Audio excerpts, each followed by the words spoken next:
Yang kedua, PN sendiri mengatakan bahawa PAS sudah tepu.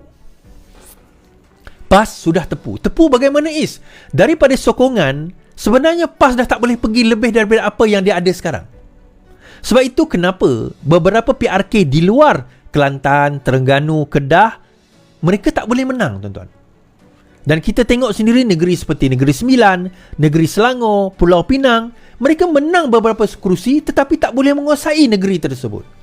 Kenapa? Okey, kita tengok apa yang Muhyiddin Yassin kata juga dalam isu ini. PAS perlukan PN untuk cipta pencapaian luar biasa, Muhyiddin.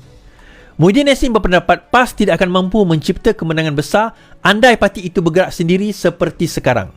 Menganggap pencapaian PAS sebagai sudah tepu, pengurusi PN itu menjelaskan hanya bergerak bersama parti lain, mereka mampu membentuk cabaran yang bermakna. Dengan cara itu jugalah, kata bekas Perdana Menteri, PAS boleh mengumpul undi yang luar biasa. PAS bersatu dan gerakan melihat ini, iaitu kerjasama sebagai satu kekuatan. Mereka tak boleh bersendirian. Boleh, tetapi kesannya tak sebegini, iaitu menang besar. Dia bagi contoh, dalam PRU lepas, majoriti PAS biasanya 10 ke 15 ribu. Tetapi Presiden PAS Hadi contohnya sampai 40 ribu. Dia PAS dah sampai tepu, tetapi dengan gabungan PN, penerimaan rakyat begitu besar sekali sehingga catat majoriti luar biasa.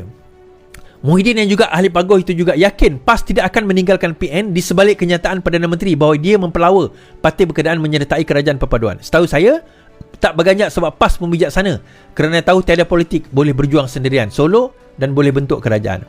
Begitu bersatu sendiri tak mampu untuk kerajaan, walau bersendirian. PAS pun tak mampu, walaupun menang besar sikit. Malah mereka lebih lama daripada kita, katanya.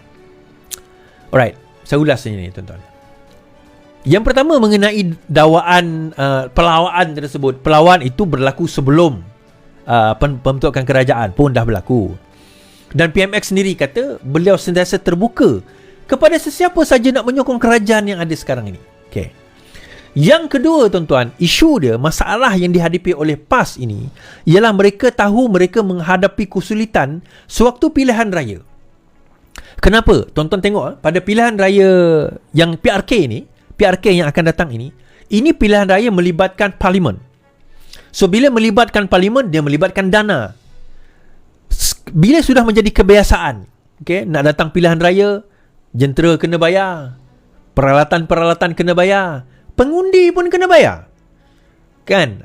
Mungkin dia tak bayar rasuah, tapi yelah pengundi nak balik, dia nak kena claim dan sebagainya. So benda itu nak kena keluarkan. Dana itu kena ada. Saya dengar tadi Harakah kata mereka telah berjaya mengutip 3 juta untuk dihantar kepada tabung Palestin. 3 juta kepada tabung Palestin. Well, saya tak tuduh lah PAS akan sakau duit tu kan. Tetapi alang-alang, apa salahnya pinjam dulu? Kan? Bayar nantilah kan. Sebentar nak PRK, kenapa tuan-tuan? Dana dah tak ada. Sebab itu saya kata semalam, kenapa mereka nak letakkan Menteri Besar Terengganu bertanding di kerusi yang sepatutnya kalau ikutkan selesa mereka dah nak menang. Selesa mereka dah nak menang. Dana itu satu hal. Kalau kalah, malu teruk dia orang. Satu kalah, kalau kalah ni, kalau PAS kalah di Kemaman, malu teruk. Kalau BN kalah kalau BN kalah tak ada apa. Dia orang underdog. Biasalah. Tapi kalau PAS kalah, macam mana kalau PAS kalah, tuan-tuan? Dahlah Menteri Besar bertanding. Kemaman ni incumbent, kerusi menang besar itu. Tiba-tiba kalah. So bila dia kata nak hantar signal, tak ada signal pun nak boleh dihantar. Tetapi rakyat Terengganu boleh hantar satu signal. Signal dia apa? Signal dia adalah kami dah muak dengan pimpinan PAS yang janji tapi tak ditepati. Memerintah tapi tak mampu untuk memerintah negeri, memajukan negeri. Tak mampu, tuan-tuan. Kalau bagi saya percaya, kalau tak ada go oil and gas dekat Kemaman, dekat Terengganu ni, tuan-tuan, teruk nasib Terengganu ni. Apa pendapatan lain yang dia ada? Kenapa tak ada pendapatan lain ni? Situ saya kata, ni mentaliti pemikiran kepada apa orang kata, kepada pemimpin itu perlu ada. Now, kenapa tiba-tiba Muhyiddin keluar cerita ini? Kenapa tiba-tiba Muhyiddin mula bangkitkan isu ini? Dia pokok takkan bergoyang kalau tak ada angin tiup, tuan-tuan. Isu ini bermula setelah beberapa insiden.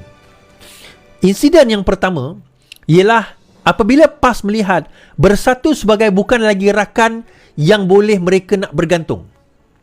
Mereka tak boleh bergantung kepada Bersatu, satu, dana tak ada. Kedua, banyak daripada ahli mereka mula melompat. Mereka hilang keyakinan sama ada Muhyiddin Yassin ini mampu mentadbir Bersatu atau tidak. Itu yang pertama. Yang kedua, mereka telah mula kehilangan punca dana. Dana yang sepatutnya mereka ada bagi memastikan kelangsungan pilihan raya mereka sekarang ini mula menurun. Dah mula menurun, tuan-tuan. Okay? Jumlah dana yang mereka ada mula menurun. Tuan-tuan, sebab itu saya kata penting untuk mereka nak kutip dana Palestin tu. Saya tak kata mereka akan curi, tak. Mereka akan sakau, tidak. Tapi mereka sekarang, kata Muhyiddin, mereka sekarang ini sudah berada di tahap tepu. Seolah-olah Muhyiddin nak bagi tahu apa? Nak bagi tahu kepada PAS, nak bagi tahu kepada penyokong PAS, kamu dah tak boleh pergi ke mana? Kamu dah tak boleh pergi jauh. Kamu tak boleh pergi bersendirian. Kerana apa? Kamu perlukan Perikatan Nasional untuk kamu pergi. Kamu perlukan Bersatu, kamu perlukan gerakan.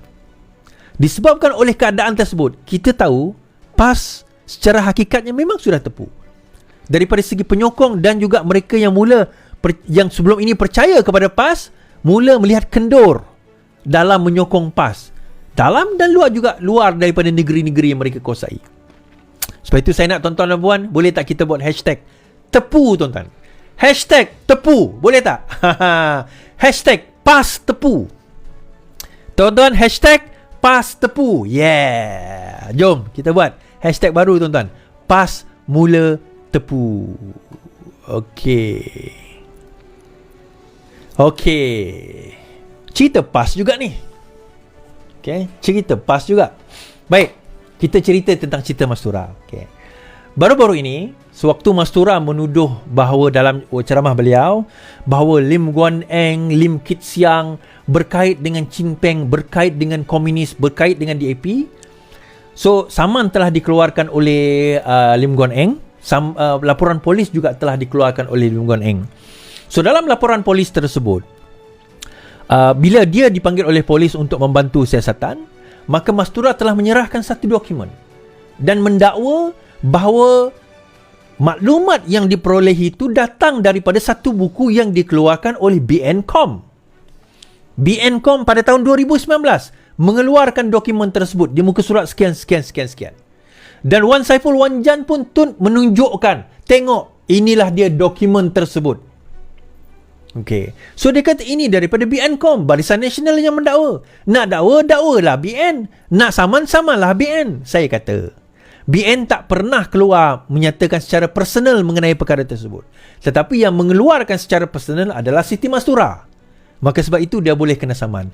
Namun hari ini yang menariknya, bekas Ketua Penerangan Barisan Nasional, Hisham Jalil, telah membuat satu kenyataan. Dakwaan pertalian komunis, polis teliti risalah kempen BN, kata Hisham Jalil. Polis dilaporkan sedang meneliti buku kecil kempen pilihan raya BN sebagai sebahagian daripada siasatan terhadap ahli parlimen Mastura atas dakwaan berkenaan pertalian kegolongan dalam DAP. Bekas Ketua Penerangan UMNO, Hisham Jalil, berkata dia telah dihubungi polis berkenaan perkara itu. Nampaknya Mastura kata dia dapat maklumat itu daripada satu risalah bahan kempen BN, katanya. Siti Mastura antara lain mendakwa penasihat DAP Lim Kit Siang merupakan sepupu kepada Chin Peng dan juga bekas Perdana Menteri Singapura mendiang Lee Kuan Yew. Susulan itu laporan polis dibuat terhadapnya. Pada Selasa lalu, Siti Mastura telah menyerahkan bahan rujukan kepada polis ketika hadir memberi keterangan. 2 hari kemudian, ahli Parlimen Tasik Glugur Wan Saiful Wanjan turut sama berkata dakwaan serupa dalam buku kecil kempen BN untuk PRU lalu. Seorang bekas pemimpin pemuda UMNO yang kini bersama PAS pula berkata buku kecil itu diedarkan kepada anggota BN sebelum penetapan calon PRU tersebut. Mengulas lanjut, Hisham berkata dia dilantik sebagai Ketua Penerangan UMNO selepas PRU. Dia digugurkan daripada jawatan itu pada Mac lalu setelah tidak sehaluan dengan Zahid Hamidi.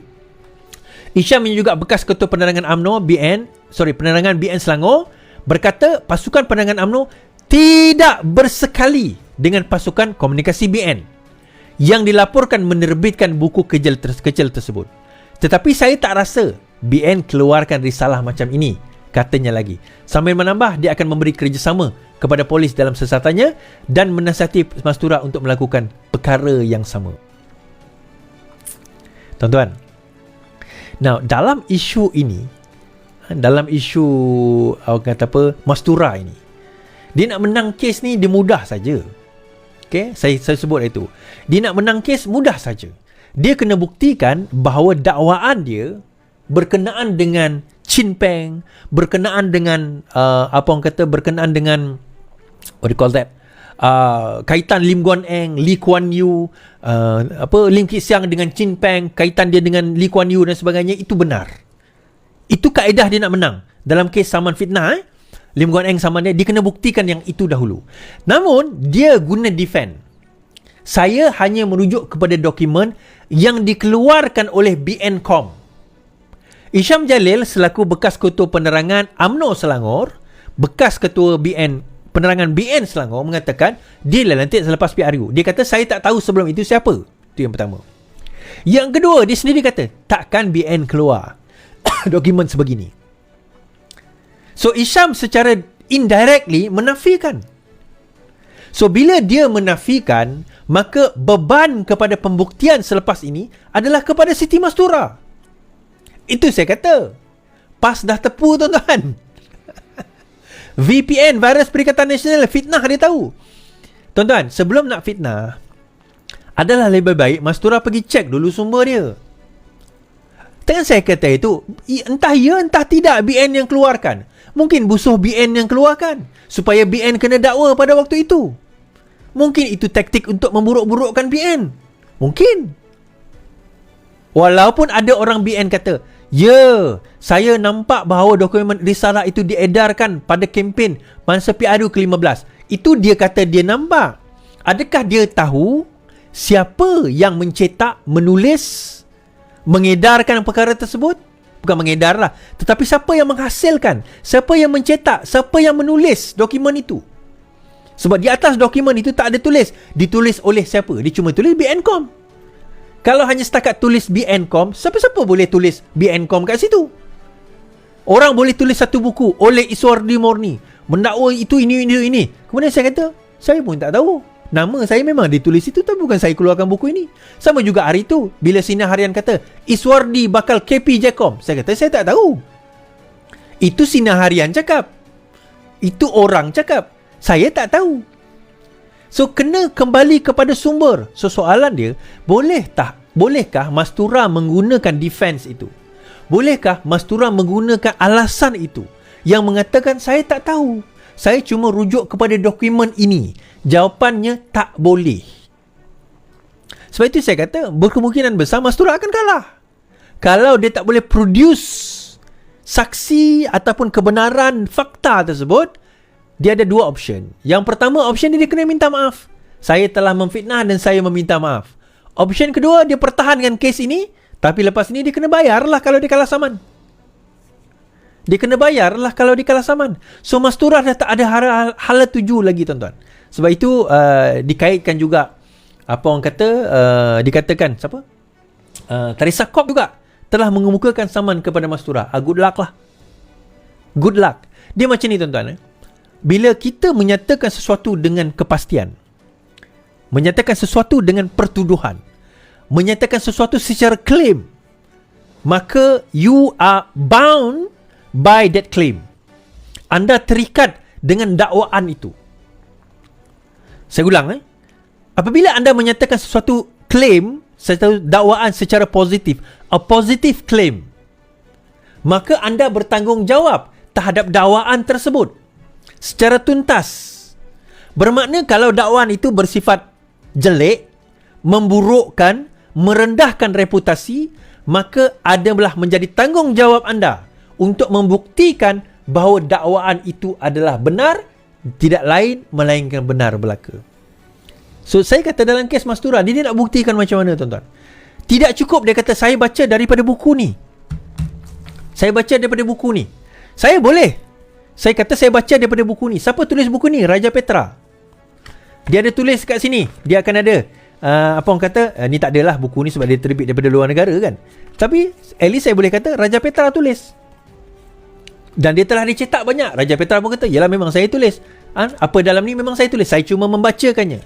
Macam juga bila saya bawa berita daripada surat khabar macam ni kan, saya bawa cerita macam ni, bermakna sumber saya adalah surat khabar. Kita tahu sumber tu daripada mana. Tetapi bila dia membaca, dia kata BNCom sumber dia. Soalan kita seterusnya, siapa dalam BNCom tersebut?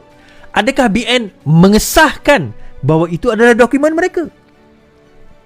Sampai sekarang BN tak kata, dia tak kata, oh ya, itu dokumen kami dan kami bersetuju dengan fakta di dalam itu dan kami boleh mempertahankannya. Sampai sekarang Barisan Nasional tak kata apa. So now Mastura, kesimpulannya, you are on your own lah. You are on your own. Pimpinan PAS pun berlepas diri daripada lah. Si Andai kata, ketua pemuda tu kata apa? Dia kata kami tak sempat bagi, Lim Guan Eng bagi 2 hari je. PAS tepu tuan-tuan. Itulah dia pemfitnah nasional ni tuan-tuan. Itulah modus operandi dia, mudah jadi fitnah. Yang saya pelik tu, ada juga orang termakan fitnah ni tuan-tuan. Ada. Tapi tak apalah, biarlah mereka.